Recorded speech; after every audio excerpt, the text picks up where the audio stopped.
Le corbeau et le renard de Jean de La Fontaine en catalan.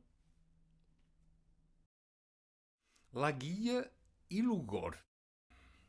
Al cim d'un arbre, un gorb, content i regrillat, amb un formatge al bec se tenia quillat.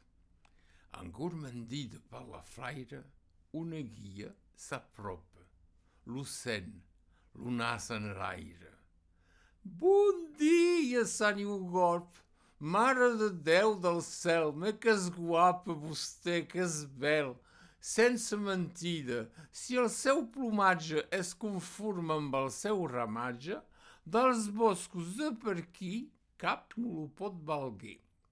Si volia cantar, com nos faria ple!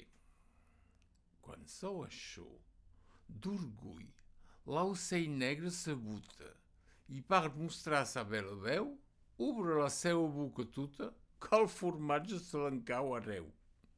La guia se la rapa i se'l menja i tot se regalant d'aquest plat de diumenge. Apringui, senyor Gorb, que un flat turt el dispensa qui l'escuta viu. S'ha de pagar l'experiència i la lliçó val bé un formatge, jo pensi. El nostre Gorb, tot apurat, va jurar que mai més hi seria agafat.